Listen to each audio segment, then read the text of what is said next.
प्यारे दोस्तों, यह डिक्टेशन 400 शब्द की 80 शब्द प्रति मिनट की गति से 5 मिनट में बोली जाएगी। रेडी स्टार्ट करते ही शुरू हो जाएगी। Ready start.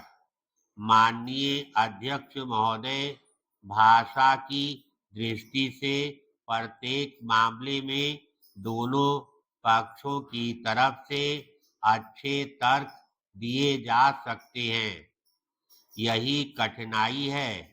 यदि केवल एक पक्ष के पास तर्क होता तो सरलता से निर्णय किया जा सकता था, लेकिन दोनों पक्षों के पास तर्क हैं और दोनों के तर्कों में परस्पर विरोध है। आप इनमें तुलना कर सकते हैं और कह सकते हैं कि एक तर्क दूसरे की अपेक्षा अधिक जोरदार है, लेकिन आमतौर पर यदि एक पक्ष का मामला अपेक्षितया सही लगता है तो दूसरे पक्ष का भी सही ही लगता है। आजकल मानचित्रों और जनगणना के आंकड़ों का फैशन हो गया है। क्या हमें यह देखना होगा कि कितने लोग एक भाषा बोलते हैं और कितने दूसरी?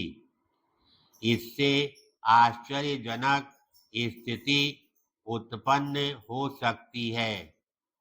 मेरा निवेदन है कि हमें इस मामले पर भाषा के प्रश्न से हटकर विचार करना चाहिए।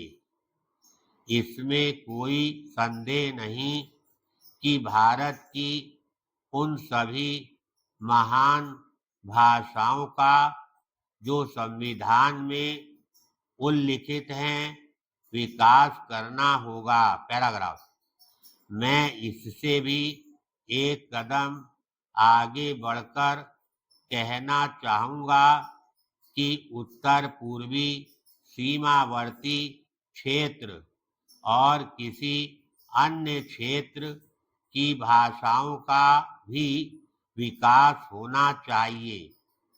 यही नहीं, एक भाषा का विकास दूसरी की कीमत पर नहीं किया जाना चाहिए और ना ही किया जा सकता है। मुझे विश्वास है कि भारत की किसी एक महान भाषा के विकास से दूसरी भाषाओं के विकास में सहायता मिलती है। मैं चाहे इस योग्य हूँ या नहीं, लेकिन 2-1 वर्ष पहले ही शुरू की गई साहित्य अकादमी का अध्यक्ष होना मेरे लिए सौभाग्य की बात है। यहाँ हम भारत की सब भाषाओं को बढ़ावा देने का प्रयत्न करते हैं।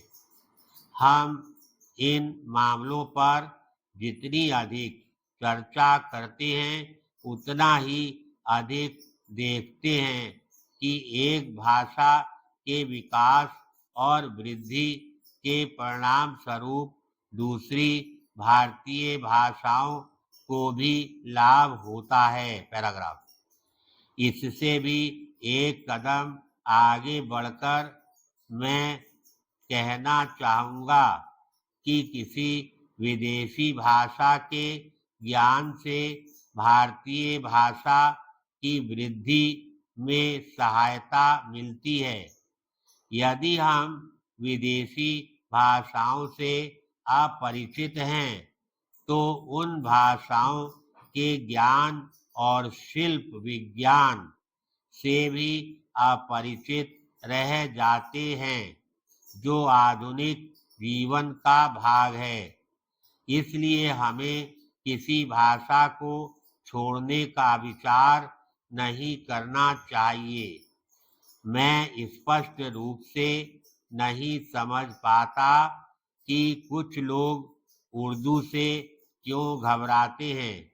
मुझे उर्दू बोलने में गर्व होता है। धन्यवाद।